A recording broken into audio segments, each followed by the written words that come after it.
Alright, so our first round matchup is the Miami Heat, which certainly is less than ideal. I'd love to have a cakewalk in the Hawks or the Magic, but now we get to play the defending Eastern Conference champions. As for why the Heat weren't great this year, well, 2K is gonna 2K. The Heat starting lineup was Dragic, Butler, Andre Iguodala, their rookie power forward who cannot shoot, and Bam. 83 overall Tyler Hero and top 3 shooter in the NBA Duncan Robinson have been chilling on the bench, which is absolutely absurd. Not only that, but Avery Bradley, who was the Heat's only free agency acquisition, wasn't even in the rotation. So naturally, I had to go into 2K's settings and fix this. I'd love to take advantage of not having to defend the perimeter whatsoever, but at the same time, I do not feel that would be fair. I made Duncan Robinson a power forward, moved Tyler Hero to the starting lineup, and boosted Avery Bradley's overall so that he would be a rotation player, though I only did that for Bradley after game 1, so you won't see him in the first one. So yes,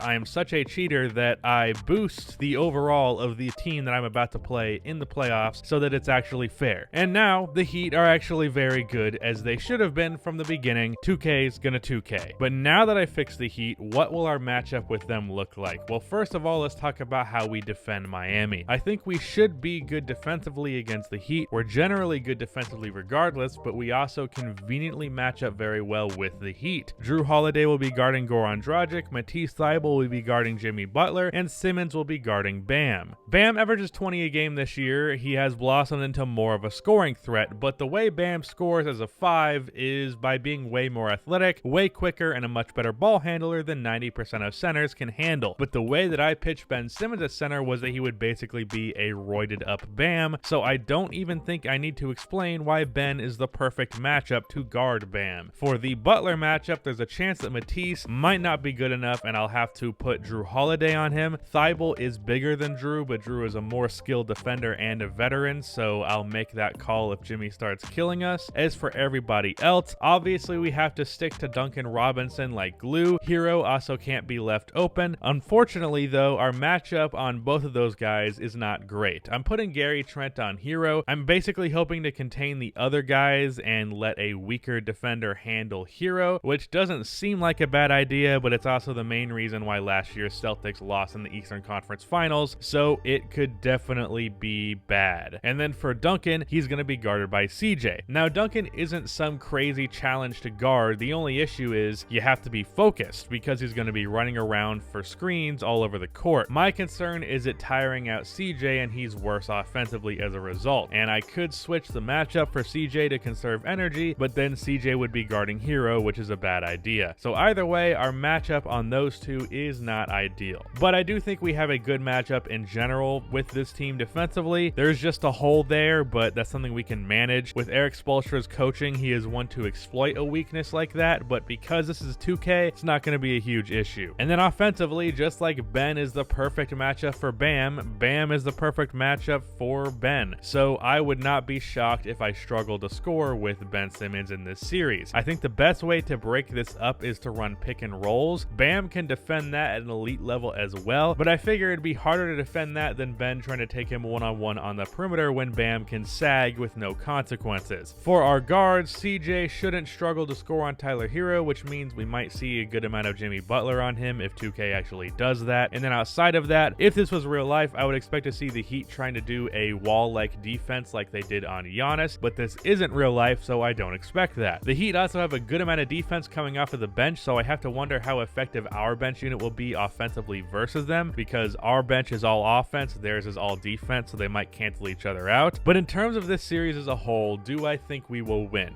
Well, yes. I think it should be relatively close, but I think we are the better team, and even as hard as I try, the Heat are not a team that translate particularly well to 2K. So I think we're going to win this one, but you know what? That's enough talk. Let's actually get into it. Luckily, because the Heat sucked this year, we did get home court advantage, so that's something nice to have. Some would say it's an advantage. Ben Simmons right out of the gate takes Bam Adebayo off of the dribble, and then we do the pick and roll thing that I've mentioned earlier. So Good start right there. Duncan Robinson throws the lob up to Jimmy Butler, and then now I have Tyler Hero on CJ. Get by him on the baseline and green that jumper on the baseline.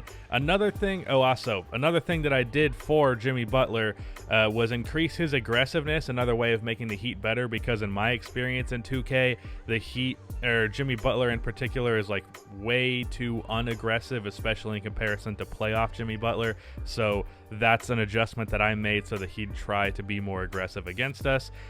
Ish Smith with the dish to Tobias Harris, who hits that green release mid-range shot. Then we leave a fantastic shooter wide open, and then look at CJ on the CPU CJ right there. I told him in the defensive settings to stick to Duncan Robinson, and yet that bullshit happens right there. CJ with a green release mid-range pull-up. Another thing for the people that were like accusing me of not playing on Hall of Fame that I saw a lot was like how many green releases I get. But for those of you who've played 2K21 this year, it really feels like you can't make most jump shots that aren't green releases. So a good percentage of the jump shots that I make are green releases, because they're like, you can't really make it very often when it's not a green release. So that's especially the case on Park and shit like that. So yeah, Bam Adebayo tries a fadeaway jumper for some reason off of that offensive rebound, and then Ben attacking in transition drops it off to Drew Holiday, who, what do you know, gets a green release. Then Drew Holiday pump fakes, gets none off of him, passes it to CJ, green release. I'm shooting. I have a 45 setting on our sliders. Also, that should have been an and one for Kelly Olynyk, so it's not anything higher than normal. Weird dribble move by Ben Simmons. He kicks it over to Tobias Harris. If I was playing on Pro, I'd be blowing them out by 100 every fucking game, because 2K CPU is easy. But I'm not trying to rant about this shit again. I just get very annoyed by it. Right here, CJ gets it off of the inbound, and he gets a green release. It is funny how often it happens now that I actually notice the pattern. But yeah, lob to Bam Adebayo. We've had a comfortable lead on Miami for most of this game, and then Ben just dunks all over Tyler Hero. That was just rude. Here's a jump shot that's not a green release that went in. There you go. I also like how in 2K this year they made the jump shots, like pull-up jump shots, are more like possible. What they did was like you can, as long as you time it properly, it's basically pretty close to as good as an open shot, but it's a lot harder to time a moving shot, and that's more realistic to what it is in real life. And I think it was stupid that anytime you took a pull-up, it was like a significantly worse shot, when that's not how it works in real life. So I did like that adjustment. Ben Simmons was a fantastic game one, only missed 3 shots, so Bam Adebayo wasn't too much of an issue. Then I simulated game 2. It was a pretty close game going into the fourth quarter, as the Heat made a comeback late, so I decided to hop into this one to close it out. Right out of the gate, horrible defense by the Heat's 2 worst defenders in the starting lineup, so I can't say I'm all that surprised. So Matisse Thybulle got the easy dunk. Then Ben Simmons able to finish over Duncan Robinson rather easily, dishes it to CJ, who gets that jump shot, and then the pick and roll here, Gary Trent in the face of Jimmy Butler is able to get that one to go. And then Jimmy Butler attacking, he is able to muscle his way into the and one. That was a very Jimmy Butler-like move right there. But now Ben Simmons on Tyler Hero, that's an easy dunk. Also, a stupid animation for a dunk. I hate the double clutch dunk.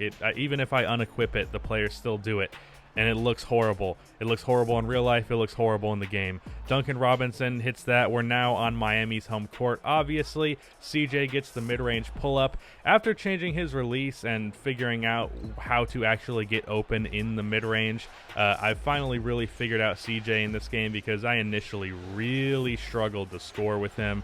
Like, I was shooting 9 for 30 in the first game of the series, I'm pretty sure, with him.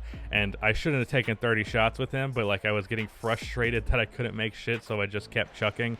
That's an issue I sometimes have when I'm trying to score with a player and it's just not working. Also, you know, something that you do on Pro is shoot 9 for 30.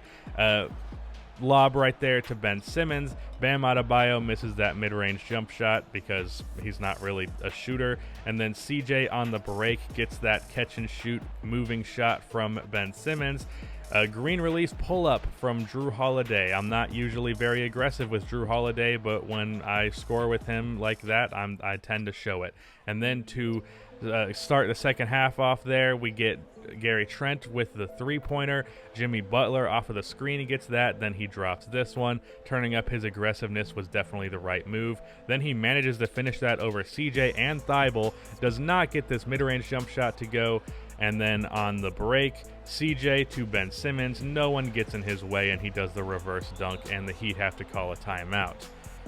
Then, right here, hit a jump shot with Ben Simmons. What do you know? Sometimes when I'm wide open, I do attempt jump shots with him, and very rarely do they drop. But I should say I attempt the mid-range jump shots. I'm never attempting three-pointers with him. But the mid-range shot dropped for him, so I had to show that, obviously. And then Tobias Harris, not Tyler, gets that one. Avery Bradley making an appearance now. He finishes a lob play over to Bam Adebayo. Then Jimmy Butler with the fadeaway. CJ, somehow that three-pointer drops. I was not expecting it to, but this wide open one for Drew Holiday does not accept. Ben Simmons is able to corral the rebound and throw up the reverse. Then I thought I could recover on that dunk on the pick and roll, and I did not. The Heat now have a 6-point lead. Not able to break up that alley-oop play. I lose the ball with CJ as it's stripped by Avery Bradley. Then Jimmy Butler takes it all the way, and he finishes the layup over Gary Trent. So not looking particularly good here. Tyler Hero, I somehow left Duncan Robinson wide open, and that was all she wrote. There was really no chance of a comeback at that point. So the Miami Heat take Game 3, and when I go to simulate Game 4, we do have a pretty comfortable lead on them. So we now have a 3-1 lead on the Miami Heat. Let's just not pull a Warriors or a Thunder or a Clippers. Don't want to do that. Duncan Robinson with the three-pointer, and then Ben Simmons attacks the basket. I don't know how we got to the fourth quarter so fast. I guess I cut a lot of that out. But Jimmy Butler on the baseline, catch and shoot mid-range jump shot, and then Drew Holiday attacks Avery Bradley, gets that layup to go, which I didn't expect. The Heat with a 2-point lead. CJ dishes it to Ben Simmons. He probably could have gone straight up with it, but he finishes that over Mo Harkless. And then Ben on Avery Bradley attacks the basket, reverse dunk. I really wish there was, the CPU was smarter about defending the paint. Jimmy Butler with a tough mid-range shot, and then he attacks the basket and gets that layup, because I'll have a mismatch with a guard on me. Bad shot by Gary Trent, and then Ben Simmons, no one gets in the paint to get in his way.